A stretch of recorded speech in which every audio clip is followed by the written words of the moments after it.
Hey, everybody, bringing in for a Friday edition of The Sweat, presented by DraftKings. I'm Emerson Latzia. So, what do we have coming up here? Australian Open bets? Oh, my God. Yeah, that's a thing, dude. Tennis is being played like across the world right now.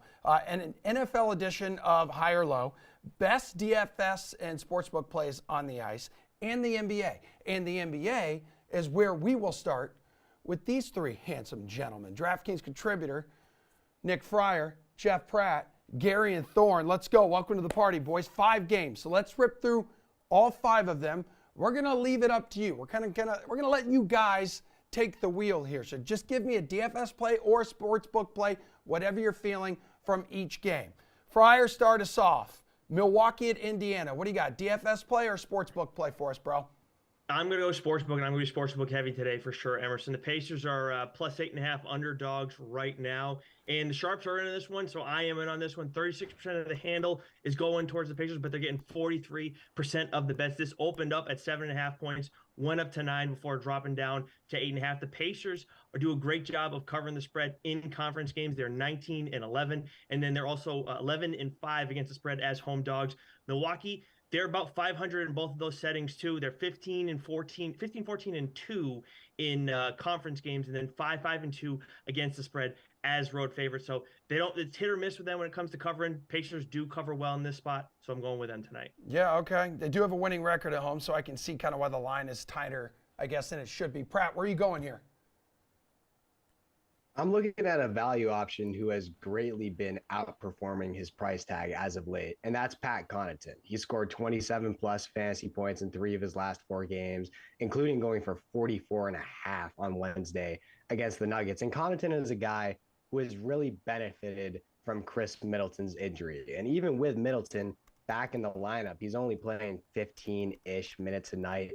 As a result, Pat is seeing a significantly expanded role. Anytime you can get a guy who's played 26 plus minutes in 9 straight games for under 5K, and in this case, he's well under 5K, you take advantage of that opportunity.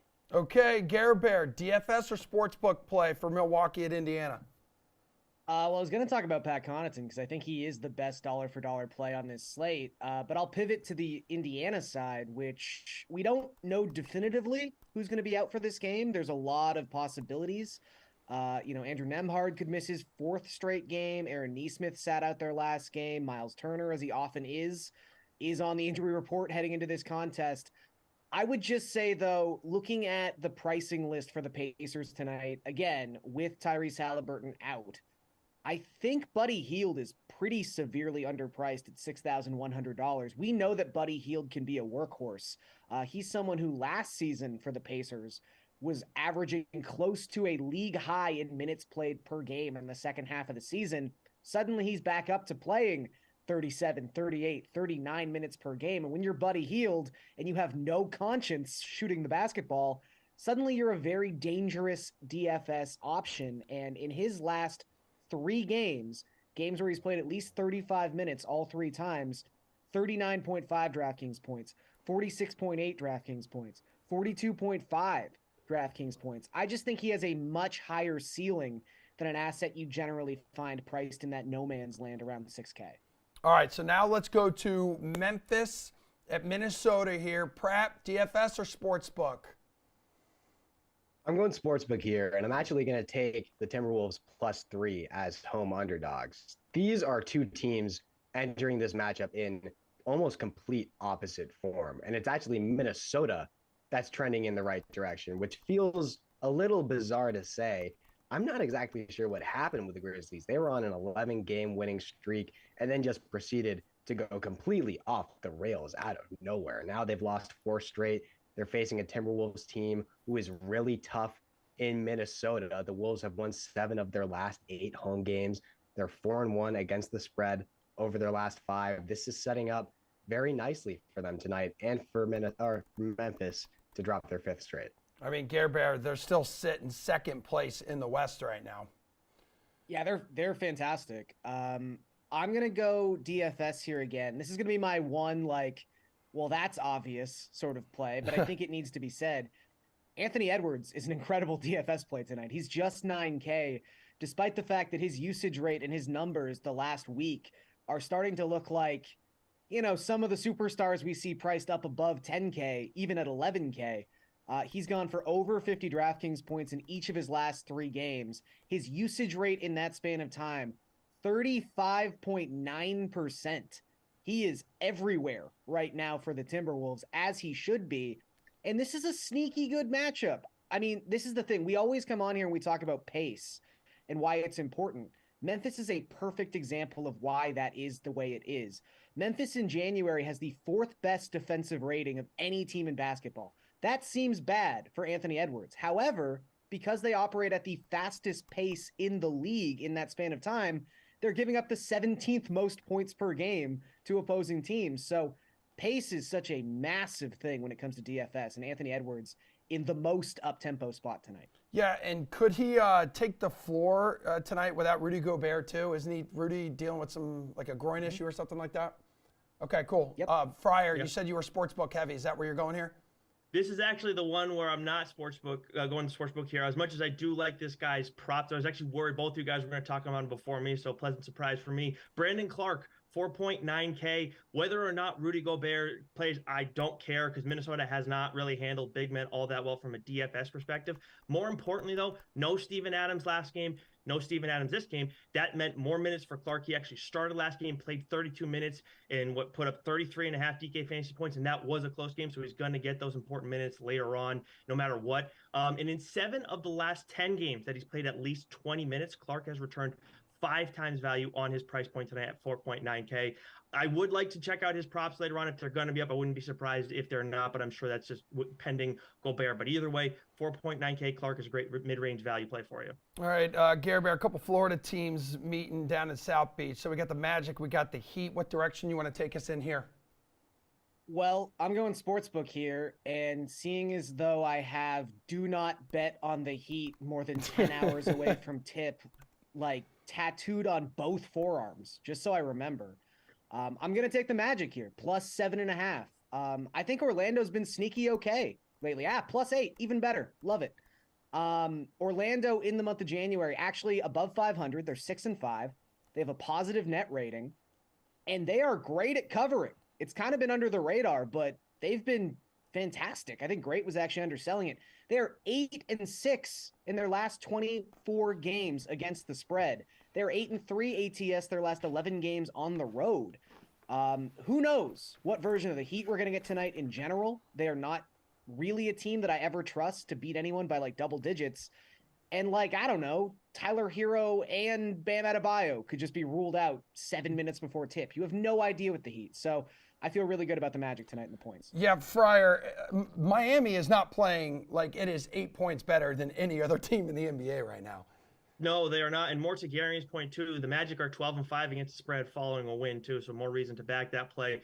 This is the one player prop that I really like right now tonight. But again, you want to pay attention because if a guy like Bam Adebayo or Tyler Hero gets ruled out, this play may be a little less appealing. But Jimmy Butler under 20.5 points. The under on his points prop this season is 19-13. It's 16-11 when Miami is a favorite and 14-9 against weak defensive teams. But the stat that kind of stands out to me a little bit more, so the number isn't quite as large as those others, but he sat out, of course, a lot of games this season. In the 7 games that he's returned from injury or after missing at least 1 game, the under has hit 4 times. He's gone under this number 4 times, and the under is 3-2 in that setting. All right. Give me Fryer's favorite DFS player bet for Cavaliers and Thunder. Pratt, my bad. I had a brain fart. Pratt, I had a brain fart. Sorry. Go ahead, bro. Go ahead. It's okay. I'll be quick because these guys took both of my picks. So thank you very much. I'll just take it a step further and say, why not give me the Magic money line here tonight? I think that plus 7.5 is the much safer play, and that was my first pick. But Orlando is playing excellent basketball right now, much better than Miami, and it's really being overlooked because of the fact that there's no real reason to watch this team. I mean, they have some exciting young players. I'm a big fan of Paolo, Franz Wagner, Markelle Fultz, Wendell Carter Jr., among others, but they're just not a consistently competitive team. What we have seen, though, is that when this team gets hot, they can play with anyone. And as you guys said earlier, Miami is not good enough to be an 8-point favorite over any team in the NBA right now. So I think the safer play is taking the Magic with the spread, but I think plus 260 has a little bit of juice in it. Okay, Pratt, please forgive me. And as my apology here, I'm going to let you go first so they can steal your picks and your play for Cavs at Thunder. Thank you so much. I appreciate it. And I'm honing in on both of Cleveland's star guards from a DFS perspective in this matchup. The first is Donovan Mitchell. He's questionable right now. He re-aggravated that groin injury against the Knicks and didn't play last night. But it sounds like he does have a shot to suit up tonight. And if he does play, I like him a lot in this spot against OKC. The Thunder rank nearly dead last in fantasy points allowed to shooting guards. He had 59 of them Tuesday against the Knicks. At 8,700, you don't have to pay all the way up for a guy who has a chance at truly elite production. And then if he doesn't play, I would pivot directly to Darius Garland, who would suddenly become very appealing at 8,300. He's racked up 53 plus fantasy points in 4 of his last 6 contests. A lot of those performances came with Mitchell out of the lineup. He would see a fairly significant bump in usage rate as the primary ball handler. This would be a great opportunity for him to outproduce his price tag. Yeah, Fryer, I know OKC's lost 2 of its last 3, but Thunder have won 7 of the last 10 overall, if you want to look more of a big picture here. Yeah, and because of that, I'm going to be back in OKC on the money line. They're obviously 1-point favorites, so basically a pick 'em. But it is interesting that they opened as 1-point underdogs. Now we've seen them pivot to 1-point favorites.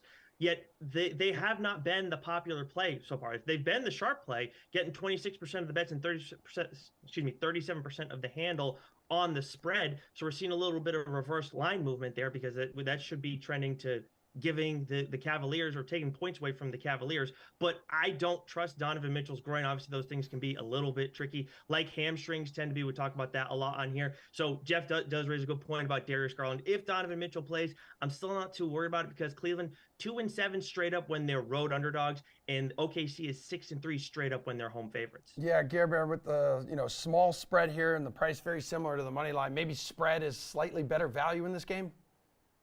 Yeah, it's possible. I am going to go to the DFS side of things like Jeff.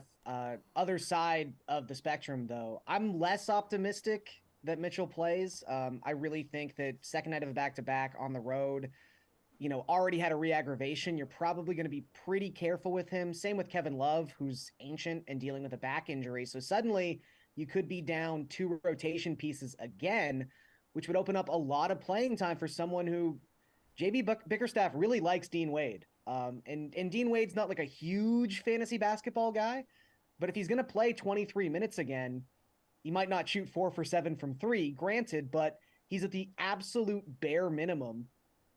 He scored 27.75 DraftKings points yesterday.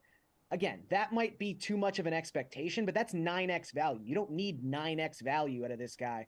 All you need is him to average about a DraftKings point per minute, play 20 minutes, and you're still looking at 6 or 7x value from Dean Wade. So if Kevin Love, if Donovan Mitchell remain out, which I think they probably will, I do like Wade as like an extreme value play. All right, 5th and final game on tonight's slate. Gare Bear, I'll let you go first on this one. Your Raptors at Golden State. Got DFS player sportsbook move for us? So I'll give another value play. You pretty much know the Raptors rotation at this point. They only play about 7.5 guys. The half being Juancho Hernan-Gomez, but everyone else is pretty much locked into 20 to 25 minutes, probably 30 to 35 if you're a starter. But Chris Boucher has started to kind of look like Chris Boucher again in recent games. He scored 29 DraftKings points in each of the last 2 games that he's appeared.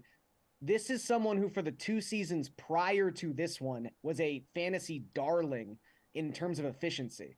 Someone who is putting up 1.2, 1.3 DraftKings points per minute played.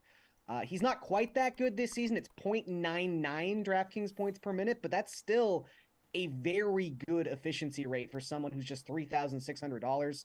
Seems like, again, he's locked into 20 to 25 minutes. At 3.6, again, he's someone who you're looking at 6x, 7x value, maybe even 8x if he hits his ceiling in an up-tempo, high-scoring environment in Golden State tonight. Yeah, Golden State, Pratt's just been such a tough team to kind of figure out, right? 500 basketball team right now, 24-24, and just 5-6 in the month of January. Yeah, that's why I'm going to stay away with any spread or money line bets tonight. But I will roll with the player prop on Golden State's side, and that is over 8.5 rebounds for Draymond Green. I know out of all the exciting players in this matchup, I do feel a little bit lame opting for a rebounds prop, but he's been dominating on the boards lately. Double-digit rebounds in 5 of his last 7 games. He's hit the over on his total in 3 straight. And he's grabbed 9+ boards in every regular season contest against Toronto since 2018. Now, the Warriors don't have a lot of guys who are competing with him on the glass, so he should continue to rack up the rebounds tonight. Fryer, bring us home.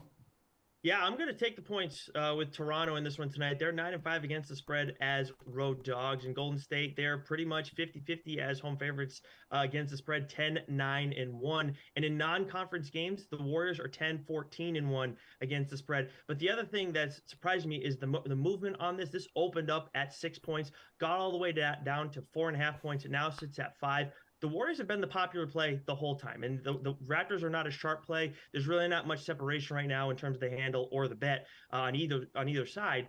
But why are we closing the gap when the Warriors are already the popular play? Why are we incentivizing people to go and back the Warriors? So I'm leaning towards the Raptors. Give me the points with them tonight. Okay, Gary, and farewell. Nick, tell your cat Billy we say hello. Pratt, apparently you talk tennis, so hang out for a little bit. We'll get some Australian Open bets for the finals coming up, including the Joker. But that's right after a healthy dose of KFC. What's going on, everyone? I'm Emerson Lotzi alongside DraftKings contributor Julian Edlow. Welcome to this week's Sunday Night Playoff Showdown presented by, you guessed it, KFC. We're talking a rematch of last season's AFC Championship game here, Jules, between the Bengals and the Chiefs. Joe Burrow, as many people have heard all week long, has that flawless record against the Chiefs and Patrick Mahomes. So who are you going to crown your KFC bucket pick this week? Yeah, Mahomes' ankle starting to look a little bit better. I'm tempted to go contrarian and go that way, but I like the matchup for Joe Burrow better, and I'm going to stay there. Nobody in the NFL allowed more passing touchdowns this season than the Kansas City Chiefs. Joe Burrow's faced them 3 times. He's gone for 8 passing touchdowns in those games. He has the receivers to get it done. Even in this road atmosphere, we've seen him do it before, so I'm going to trust Joe Burrow in this spot to spread the love. All right, so who are you going to stack with your bucket pick here? I'm going to stack with the other side because I really like the matchup for Travis Kelce, who has a good matchup here against Cincy, yes, but in playoff games, this dude just shows up. 30 DraftKings points against the Jags. He was Mr. Reliable, whether it was Mahomes or Chad Henne at quarterback. He caught 2 touchdowns, went over 100 yards. I expect him to really produce in this spot again against the Bengals defense that has a good matchup for him. 14 catches last week, man. It's a lot of catches, and those Non-stop. count.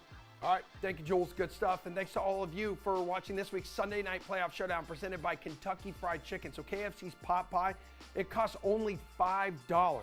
And it's the ultimate comfort meal. It's filled with a delicious mix of tender chicken, savory sauce, and perfectly cooked veggies. It's the perfect post-football pick-me-up, and it's finger-licking good.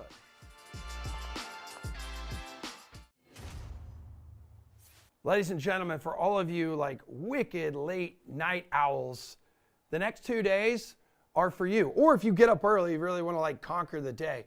3:30 in the morning Eastern time, the Australian Open Women's Singles Final is going to air Saturday morning. So like late tonight. And then late tomorrow night or early Sunday morning, 3:30 Eastern time, we're going to have the men going at it. And Jeff Pratt, as I have teased in the first segment, is here to dish out some best bets. Wow, that looks kind of trippy. Okay, they'll dish out some best bets for the Australian Open. But here's the thing. If Novak Djokovic, right, beats Tsitsipas here in the final, he will secure what, his 22nd Grand Slam title. That would tie Rafael Nadal for most in men's history. So how would this impact the GOAT debate in your tennis knowledge opinion? First of all, I like to hear you try to pronounce Tsitsipas. Is that again. did I mean, that's pretty good, dude. I mean, It was potato. honestly a great effort. Tennis names are hard. They're really hard. Yep, that's why I'm not going the to say GOAT the deb- women's names. I'm going to let you say it when we get there. Sure. There's still a division of Roger Federer fans Okay. who claim him as the GOAT. And mostly their argument is that he beat the best from the prior generation, Pete Sampras, Andre Agassi. And he beat the best of the next generation, Nadal, Djokovic, Andy Murray. And I get where they're coming from. Personally, I think this is closing in on being a 2-horse race between Rafa and Novak. If Djokovic wins this title and ties Nadal, there won't be anything that can significantly separate them as of now. And I do think that Djokovic has set himself up very well to end up as the greatest of all time. There is a good chance that this is Nadal's last Grand Slam circuit. Maybe he can win one or two more. But Djokovic has taken such great care of his body to the point where he could play at an elite level for 3 to 4 more years. And if that's the case, then he's going to end up blowing past Nadal and pushing into the high 20s in Grand Slam titles. So it will likely end up being him. As of right now, it's way too close to make any type of claim one way or the other. Yeah, because what I love about Novak Djokovic here, like he's been open too, very open about his desire to be the best, especially like statistically, and his focus remains on like securing the most Grand Slams of any player, like has also been well documented here. What about on the women's side? We know no more Serena, so which young lady is going to just run this game for the next 3-5 years, half decade? The obvious answer is Iga Swiatek. She's only 21, but she's already won 3 Grand Slams and continues to play at a high level in virtually every major. Now, outside of Swiatek, it gets a little tricky as there's just not a lot of consistency right now. Ons Jabeur tends to be a factor in most Grand Slams, but she's almost 30. We've got a few young, talented players like Rybakina, who's in the final in the Australian Open right now, Sabalenka, who's playing against her, and Coco Gauff, but all of them are just really hot and cold. The reality is we're not going to see someone as dominant as Serena Williams again, ever.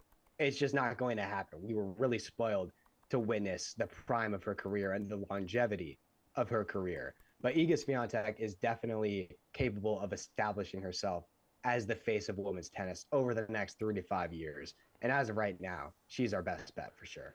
By the way, women's final, as I mentioned, that's 3:30 in the morning tomorrow Eastern time. Who do we have going at it? And give me a bet from it, dude. We've got Elena Rybakina and Sabalenka in this one, and I'm going to be taking Rybakina plus 1.5. Now, it is worth noting that she's 0-3 in career head-to-head matchups against Sabalenka, but all of those contests have gone the distance. Both of these players are in excellent form heading into this final. They've dropped one combined set over 6 rounds, which is pretty ridiculous. But watching Rybakina, it really feels like we're seeing the player who just took over the tournament at Wimbledon and dominated everyone in her path en route to that title. I'm not necessarily expecting her to dominate here. I think I'd be very surprised if she does, but Sabalenka is really tough. I think that Rybakina will be able to keep it close enough to cover, and I could easily see her winning outright in this one. Yeah, one of the headlines I was looking at said this is a match that is built for power. Like one of them just has like this unbelievable serve. Yes. No, they do. This matchup is built for power. I think that in the women's game, you see these young players now. Serena took over the women's game by dominating, being more powerful than everyone else. And now we're seeing younger players come up who are emulating her and just pounding the ball. And both of these players do exactly that. So it's going to be really entertaining. Should be fun. Rybakina's got a slight edge in that department, I'd say. And if she's hitting the ball well and hitting with power, there's not many people who can play with her. All right, men's final. Last one here. Your best bet for this match. I've been riding with Novak Djokovic since day one of this tournament. That's not going to change now. I would like to give credit to Stefanos Tsitsipas. He's had a tendency of choking in majors over the last few years, but this has been a fantastic tournament for him. Second career Grand Slam final. He should be really proud of this effort. Unfortunately for him, he's about to run into a buzzsaw in the final. Throughout the years, Djokovic has often gotten off to slow starts in majors, but that wasn't the case for him this time. He clearly understood the implications of winning this title and tying Nadal for the most Grand Slam titles among a man. He's dropped just one set through 6 rounds in Melbourne. I talked about how impressive it was for Rybakina and Sabalenka to drop one set combined, while the men are playing up to 3 more sets in a match, or 2 more sets. Possibly. The woman can play up to 3, and I can play up to 5.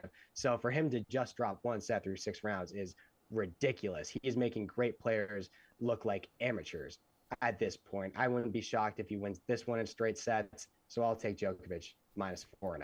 I think he could easily cover that. All right, young Jeffrey, nice work. That's how you do what you just did. That was your flu game, man. I know you're under the weather. Thanks for My flu joining game. us. We'll dive into tonight's NHL slate coming up, everybody. First, earlier this week, you had the Gojo Pod, had Super Bowl champion Ahmad Bradshaw on to talk all things football, so they're kind of diving into what the Giants really need to do here in the offseason. With that in mind, look at the team from this year, because I think for a lot of Giants fans, there was so much renewed energy around the team this year with what Brian Daboll and company were able to do, and so much of that did start at running back. So Saquon Barkley looks like a comeback player of the year candidate. When you watch him now in a Giants uniform, what stands out about him as a running back? Just as for me, his explosiveness, his power, his lower body power. I mean, that's how I felt like I ran. I felt like, as a running back, that's what that's just the things I like about, certain running backs. But that stands out more than, anybody else I see with his size and everything coming with it. But he's getting a lot smarter. I see that as well. It takes a while to learn how to just to learn the game in a sense. It takes a couple years and the game slows down for you even more and more as you go. I can definitely see that happening for him, and he's learning the game a whole lot better, and you just learn it that way. And all the talent that you've got with him there, that certainly stands out. What about his quarterback? Because for all the comparisons that Daniel Jones gets with your former teammate Eli Manning, I don't know if you ever saw Eli take off and break 20 miles per hour on the measurement there for speed down the stretch here. How impressed were you by Daniel Jones this season? I wasn't. I felt like I knew that about Daniel Jones, man. I was excited for Daniel Jones. I told everybody to ask. I love his feet. I love it. You're not gonna get anybody else with the feet he has and the way he plays the game. You're not gonna get too many people like that. And you can't just throw him in there and you're not gonna find anybody from college. You're not gonna get another person from another team. So at that point, I just really had a lot of confidence in him, and he did that and more this year for me, honestly. But I had a lot of high hopes for him anyway. Do you want to see him and Saquon both back in a Giants uniform next year? I would like to see both of them back. I'd like to get a lot of help for them, but definitely I'd love to see both of them back. I think both of them are tremendous talents. I just know how the game goes, man. It's a tough game every which way. I've been in that situation, and having to leave the Giants and go to the Colts, and it's just it's a business aspect, but for all parties, I feel like they'll be fine either way. Well, obviously, with the first season for head coach Brian Daboll, and you had a lot of experience talking about playing for Tom Coughlin and making sure he gets respect, and you don't really see that too much or hear about that too much from NFL players now, except for in that Giants locker room. And I thought one of the things that I was so impressed with as a fan is just to see how much guys loved him. Like, what were you impressed with seeing Brian Daboll in his first year? Just that, man. The guys playing for him. That's just, when I came in, Coughlin, they were talking about Coughlin getting written out. And we just locked in for Coughlin, man. We locked in. We loved him. Everybody loved him. I didn't see that happening. And when we won, all that shut up. And just like, he's winning now, and they can't really say much about Daboll. He has these guys playing for him, and the guys he has this year, you can tell that they enjoyed him. I think it speaks volumes just, for a lot of coaches when your players speak up for you. And like I say, it happened to Coughlin my rookie year, and then 4 years later when we won the second Super Bowl, they were writing him off again, and it's tough to be a coach in the NFL. I know how tough it is, but when you're winning and you're making people open their eyes, and especially in New York with all the eyes on you, it's just tough. So I'm excited for Daboll and what he brings to the table in all aspects. So I like we his had dribbles. I like his going for twos. I like all that, man. All right, good stuff there. Excited for DraftKings to kind of take our talent on the roads. We'll be on Media Row there all week long. Got a little stage set up.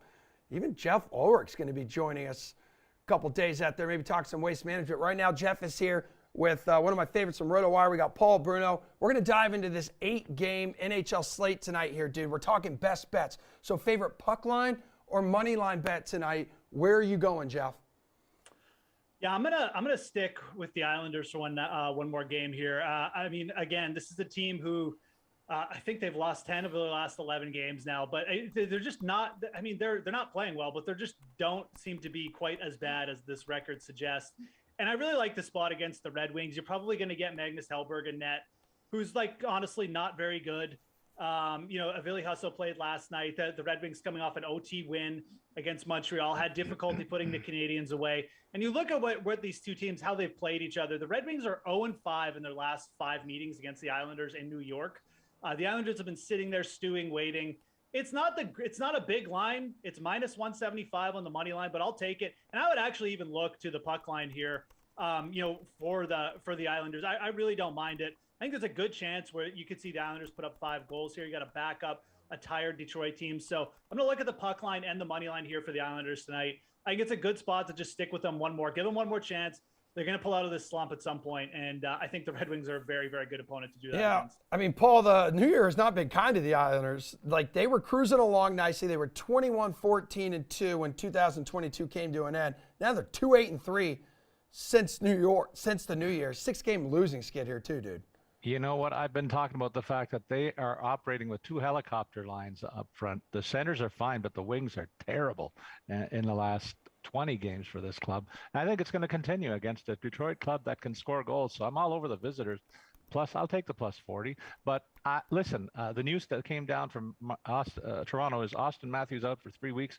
I had Ottawa winning this game before that came down. And the line has dropped. It was plus 205. It's dropped to plus 175. Still a healthy bet for the visitors because they always get up. This is their Stanley Cup when they come to Toronto. They always get up for these games. And then finally, I know it might look like a coin flip game, but I like the Devils against Dallas. I trust their offense, and I think their goaltending is just as good as the Dallas goaltending. So I think that's a good bet, too, to take the visitors there.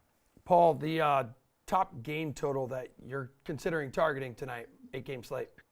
3 games attract me. Again, I'm going to Ottawa at Toronto. I think they're going to go over the 6.5. Matt Murray is projected to start for Toronto. He's had his struggles, and Ottawa's down to their second goaltender too. So Forsberg probably the goaltender of choice there. So I think the offenses dictate the pace and the scoring. And then I'll take San Jose at Carolina. Carolina at home is obviously deadly, but San Jose's offense is not to be ignored. So led by Erik Karlsson, who's having a magnificent season. I think the over of 6 will fall early. And then back to that Jersey-Dallas game. Both teams defensively strong, but I trust their offenses more, so I'm going to go over 6 there as well. What do you think here, Jeff? Those are 2 teams at opposite ends of the Eastern Conference there. We're talking Toronto and Ottawa. Yeah, I don't mind the over there at all. I agree with Paul on that one. I think my favorite, though, is actually another one he mentioned, is the New Jersey Devils and Dallas Stars to go over. Again, you think about it, Dallas is obviously like a strong defensive team. That they're more of an under team over the last couple of weeks, but the Devils are they're a very strong over club. The over is 7-2-1 in the Devils' last 10 games versus a team with a winning record. This is just a team that's so strong 5-on-5. They put up goals against everyone. They make the other team come up and down the ice as well to skate with them. And the over in the Devils' last 58 road games, 37-18-3. So, I mean, this is a New Jersey squad. You just do not want to be fading. We've got a 6 total up. Again, we have a lot of offense to work with Dallas. I think the Devils will pull up Dallas and force them to get in a bit of a shootout here. At 6, yeah, I'm definitely liking the over there for sure as well. Okay, Ulrich, take me to an underdog. You like to pull off the upset tonight, man. I'm gonna go with the Vegas Golden Knights on the road against the New York Rangers. They're getting Shea Theodore back, which I think is very big for them. He's been a really important player for them over the last couple of years, and I think that's definitely led to part of their struggles this season. He's not confirmed to be in yet, but it definitely looks like he's gonna play. You got Vegas here at plus 135. They've been a very good road team most of the season, especially in the season where they've had Theodore in the lineup, and Vegas as well, 15-7 in the last 22 meetings against an Eastern Conference opponent. Knights are also 6-2 straight up in their last 8 meetings against the Rangers. I think a plus 135, you take the solid road team here who's getting a key piece back. I'll take them certainly at those odds. Okay, Paul, give me a dog. I already touched on Ottawa, so I'll skip that and go to Columbus at Vancouver.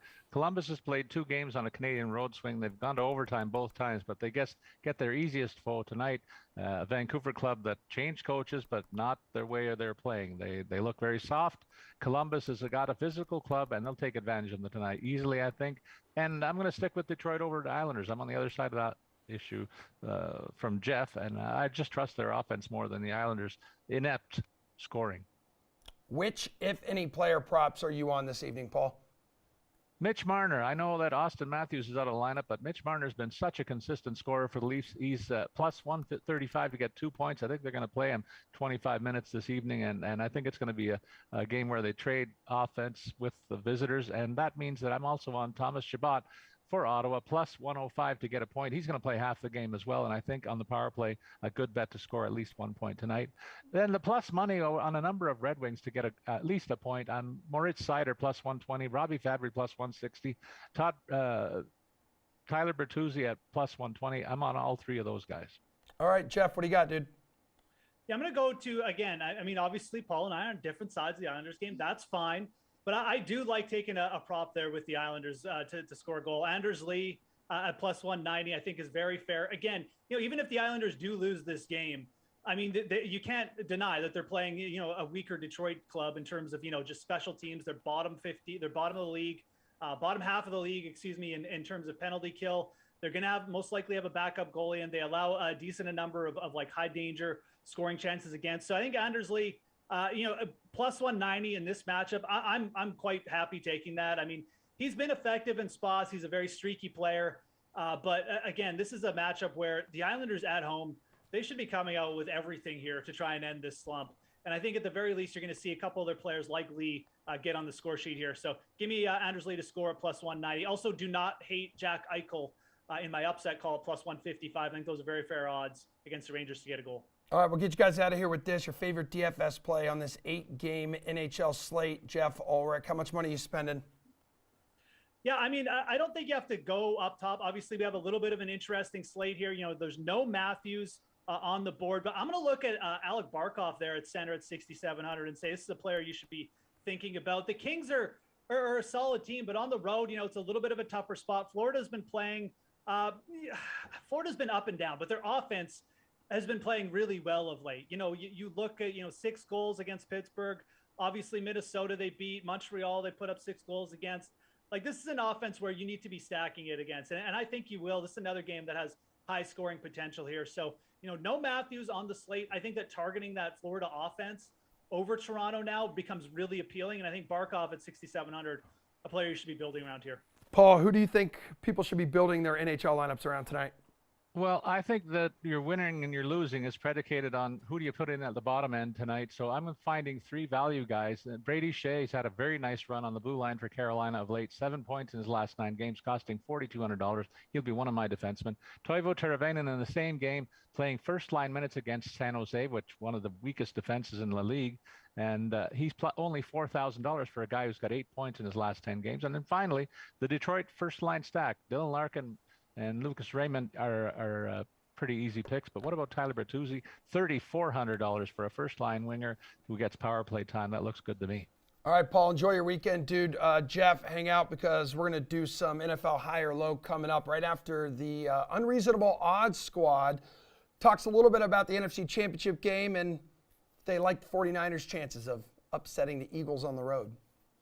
We have nothing on what this Niners team is going to be on the road other than Seattle, who they know well, and a Raiders team that had just made the switch to Jarrett Stidham. We have nothing on this team on the road, and now they're going to go to one of the harshest environments to play in with Brock Purdy. The Eagles, good run defense for the Niners. Eagles run the ball well, so that's strength on strength. They haven't faced any running quarterbacks. I think Hurts will get loose. And A.J. Brown downfield against that secondary, Devonta Smith, Yep. I love this spot for the Eagles the more that I look into it. And when you look at the opponents too that Purdy has faced since he's taken over, you got Miami, Tampa Bay, Seattle, Washington, the Raiders, Cardinals, Seattle, Dallas. Yep. The only team defensively that has been strong was last week against Dallas. Right. And they put up 19 and needed the Dak interceptions to get there. Yep. So now you're going up against a very strong Eagles team that completely just ran over the Giants. And one thing I think that's not really talked about, Jalen Hurts only threw 24 pass attempts in that game. That's the lowest he's had all season long. Yeah. So they didn't even really need to kick it into high gear with him. Ran the ball 9 times for 34 yards. That was great. He looked good on the limited amount that they needed him. But I almost view that not like it was like you almost weren't even using him the whole game because you didn't need to. And they were happy to run the ball and kind of conserve him for the game that they are going to need him in against the 49ers. So I'm with you. The more that I'm looking into this, the more that I'm liking the Eagles. Getting them under a field goal, I think, is even better. So you're getting them at -2.5 here. Yep. I'm probably I like the Eagles a lot. I think this is where the 49ers do end up falling. They've looked great. I'm not taking away anything that they have done up until this point. I mean, you play the schedule you're given, but they've had a pretty easy schedule since Purdy has taken over. This is probably the toughest matchup that they're going to endure, and this might be the end. It's 100% the toughest matchup that they're going to have this season. The only similarly level game that they played, they hosted the Chiefs and were 1-point underdogs and got blown out. Gave up 40-something, put up 20-something, got blown out at home by the Chiefs. This is only the third time this year the Niners have been underdogs. All right, wrapping up the show with some NFL high or low. DraftKings contributor Jeff Ulrich's back. Pierce Dietrich is here. VSiN contributor Will Hill back on the horn. Guys, before we get into some of these passing props that producer Samir has stuffed inside our rundown, Will, just quick reaction here with how the spreads are sitting currently on the DK Sportsbook. So looks like Chiefs still 1.5-point favorites. So that thing's been shifting all over the place, dude. Oh, can't hear you. Let's go. Let's try it again. It makes more sense when you can actually hear me. Yeah. I think we saw some threes start to pop up on Philly, but those quickly disappeared, which doesn't surprise me. That's a pretty evenly, matched game. I have those two teams dead even. You can't give 3 for home field advantage. Home field's worth 1.5 too. So, that's in good teaser range there with Philly and San Francisco if you want to tease the dog. And to me, Cincy KC, it's just all about the health of Mahomes. People are skeptical that he'll play well. Then you see him jogging at practice. You see him stepping off the podium, and that line swings where you think, all right, maybe he can play a little better, and maybe that opening move is a little bit of an overreaction. You're still not going through key numbers of 3, so whether either team's favored by a point and a half really only matters, in terms of teasers. Likely the game's not going to land on one either way, but it's all about Mahomes, and we're all sitting here trying to be doctors this week. Yeah, Jeff, has your opinion changed at all on these spreads? I know currently, it's not on the DK Sportsbook, but Philly was a 2.5-point favorite at home earlier. Yeah, no, I think that the spread movement is pretty interesting this week. I think especially in that San Francisco-Philly game, a lot of early money. Everyone was trying to get in on Philly, and what have we seen? The line's just been frozen. It really feels like the books do not want action on the San Francisco 49ers. If they get it up to 3, I don't think that's what they want. It definitely feels like a little bit of sort of bias there. So whether that's just from the betting or just not enough sharp money coming in on the Eagles, I'm very interested in the 49ers for, that is a main reason. I think that the 49ers are getting a little bit underrated here just in terms of the mass market. And I think the line is sort of telling you something there. I think the other one, with KC and Cincinnati, what that's telling us is just people still just underrate the Bengals. I mean, you've got Patrick Mahomes with a clear injury, and yes, it's great that he's playing, but the fact that this line is switched back to the Bengals as underdogs as to what they've done, 11 to 12 wins, just everything, pummeling the Bills on the road, Joe Burrow's road record, really speaks to the fact that I just don't think they're still getting enough respect. So I'm very interested in the Bengals, and I think the 49ers, you should be, just from what we've seen from the line so far. All right, Pierce, but you got the Eagles covering the spread in 7 of their 10 home games this season, man. They're good at doing that at home. I like the Eagles, but the game that really interests me the most is the Kansas City-Cincinnati game. We've seen this line move all over the place. Initially, you'd think, getting points with Cincinnati at Kansas City doesn't seem that crazy, but it does at this point. I think we've talked, at least some people have talked themselves into believing that Patrick Mahomes is healthy. I mean, you can go back to any high ankle sprain that you've heard of before. We always consider this to be a very serious injury. We consider this to be a very serious injury on Sunday, but somehow over the last 3 or 4 days, we've just miraculously forgotten that high ankle sprains are a big deal. Oh, by the way, he's also facing a Cincinnati defense that schemed really well against him and has shut him down. So you're going to have a limited Patrick Mahomes. He already has limited personnel in a tough matchup. I just don't see it. I like Cincinnati a lot. Hey, Will, when we're looking at Brock Purdy's passing yards prop, now currently at 221.5 on the DK Sportsbook, that too high or too low in your opinion? I think it's a little too high. I would go under just because, when you're trying to figure out these props, you got to figure out what kind of game do you expect. Do you expect higher score game, lower score game? You got to kind of play it out in your head. I like the under just in the game in general. I think it's a tight game, low scoring, a lot of defense. Both teams are going to run the ball, be conservative. San Fran's one of the slower paced teams in the league, so we're not going to see maybe a lot of possessions. They only run 61 or so plays per game. That's one of the slower teams in the league. So you can see him being a little conservative. They're going to stick to the run. Purdy in a tough environment here, asking him to go over that total. Not that I think he'll play poorly. I just think asking him to go over that is asking a little too much. So I'd probably go under here. All right, do you agree with that, Pierce? I do. I just echo that sentiment of San Francisco's already a pretty conservative offense, and it's worked out pretty well for them, and they're going to have some limited weapons. I mean, the running backs and the receivers are really not at full strength, so I don't see why they would want to get into a high-paced game with Philadelphia. If they do, they're going to lose. I mean, if they're playing from behind and having to be aggressive and then playing against the main strength of the Philadelphia defense, which is the pass defense, I just don't see it working out for Purdy at all.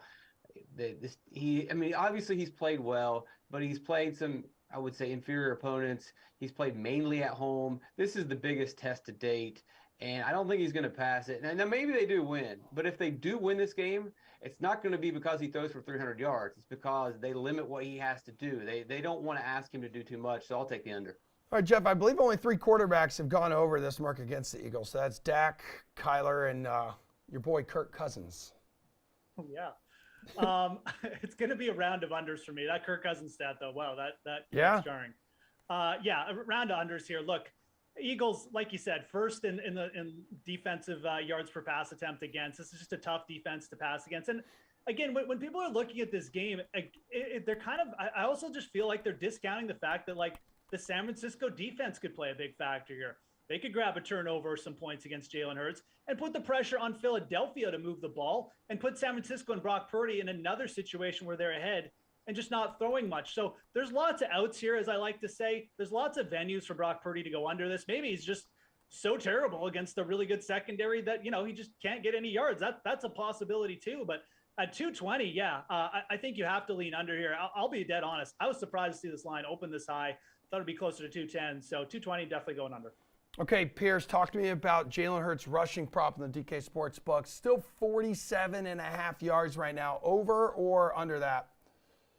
I'll take the over. This is a do-or-die game. Everything is on the table. And you can understand not wanting to run the ball a lot with Hurts early in the season, which they still did. But here's a moment where even if they win the game, they've got a bye week to recover. You ask for everything. It's a tough matchup. I don't see why you hold back. I mean, you have to go back probably last season when they made their late season postseason run where they had nothing to lose and they completely unleashed Hurts. But other than that, this season they really haven't pulled off the change. They've had him handcuffed slightly a bit, and he's done well. But here's a spot where really everything is on the table. Let him run the ball. I know it's in a tough defensive spot, but this number seems pretty low for a game where, it's just win or go home. Jeff, 47.5 rushing yards for Jalen Hurts. That too high or too low? There's a couple different, veins of thought here. The first thought is, it's San Francisco. I'm not taking the over on a 47.5 prop, but what have we seen from props from Jalen Hurts? I don't think we've seen a prop for him for a rushing total under 50 yards, maybe all season. And I lean with Pierce here. I do. I think you take the over. Philadelphia, again, they're not going to be protecting anyone. Their best asset is their quarterback. What do they want? They want to get Jalen Hurts out running the ball. They want to scheme him up. They don't really want him throwing the ball unless it's like absolutely necessary. And again, we're not talking some regular season game with like a little bit of maybe playoff seeding on the line. This is it. I think that there's also scenarios where, again, Philly could get behind in this game. And then Jalen Hurts is just trying to do everything possible to get his team back in. So 47.5, when it comes down to the player, we're talking about, in my opinion, perhaps the best rushing quarterback in the league. Yeah, maybe Lamar's more explosive, but in terms of, scheme, in terms of just intelligence back there and how he moves the ball, I think Jalen Hurts is it. So 47.5, this is just too low for me not to take the over. All right, Will Hill, is this too high or too low? I actually am going to go the opposite here. I'm going to go under. I think it's a little too, not that it's too high. It has been bet down, but if I had to bet it, and I think I'm going to bet it, I like the under. I just like the athleticism of the front seven of the linebackers, for San Francisco, their speed, their athleticism, their defensive ends. I just think it's a good matchup for them. The only real comp you can look at in their schedule is Fields week 1. I know it was a long time ago. It was a shaky track, but they held Fields to 25 yards, 2 yards a carry. So I just think the athleticism of San Francisco defense is able to keep Hurts under this total. Okay, let's go to the receiving prop department here. Jeff Ulrich, Jamar Chase. I know you've been pretty high on him all week on our shows. 84.5 yards, down to 83.5 now on the DK Sportsbook. Jeff, too high or too low? I think this one is too low. Again, like I don't love betting these high props to the over. I mean, I get why people take the unders. You should take a lot of unders, but I think Jamar Chase is in a spot where you should be considering the over on this total. He's really efficient in the first game against Kansas City, 97 yards on 7 catches on just 8 targets. That target share is really low for what Jamar Chase has done over the last few weeks. And again, I just feel like the Chiefs are going to come out with a completely different game plan. In that first game, they tried to limit Jamar Chase. And I mean, they did to an extent. They kept him out of the end zone, but he still got 97 yards. I think they're going to be taking more chances here. I think there's going to be more chances you see a long Jamar Chase touchdown. And I think there's a very good chance that he'll end up with 10, 12 targets again, like he has been. So you give that kind of volume to Chase against a very young, inexperienced secondary. I think he's going to go over more times than not. And I think at 83, 84.5, whatever, I'm taking the over. Yeah, Will, in his last 7 games, he's been on fire, going 5-2 with the over on his set receiving yard total. Yeah, I'll go over. I just think playoffs, conference championship, get your best players the ball. If it's the middle of the season, you don't want him getting 12, 15 targets a week and, taking that kind of punishment. But, hey, money's on the line, third down, big situations, getting the ball to your best player. So I will go over with Chase. And it's not like you can just double him and take him out of the game because you still have Higgins, you still have Boyd, you still have Mixon. They have a lot of weapons. But to me, this is an overplay on Chase. I think he had 97 in their last meeting. So I'll go over here on Jamar Chase. This too low, Pierce? No, I mean, I'm going to take the over. I don't know if it's too low, but the over is going to be the play. And just to repeat what these guys have said, it's a playoff game. It's a great player. It's a good offense. You go that direction. He's averaging 87 yards per game, 97 in the last matchup. Yeah, he only had 54 or something like that in the playoffs last year. But you go back to week 17 last year, and he dropped 266. So you get half of that, and you're easily clearing this number. And just to go back to what Jeff was saying about Kansas City maybe having to be a little bit more aggressive and changing their approach, I think that's what's going to happen. Mahomes, again, he's not that healthy. They don't have a lot of weapons. He brings a lot out of his weapons with his mobility. Well, that's all going to go out the window. This offense might struggle. They know that going into this game. So they might have to be a little bit more aggressive on the defense. And so if you get Chase with only facing bracket coverage for half the game, I'll definitely take that. All right, last one here, guys. Let's go quick on it. Travis Kelce, receptions prop, now up to 7.5. Pierce, he had 14 against the Jags last week. Too high or too low?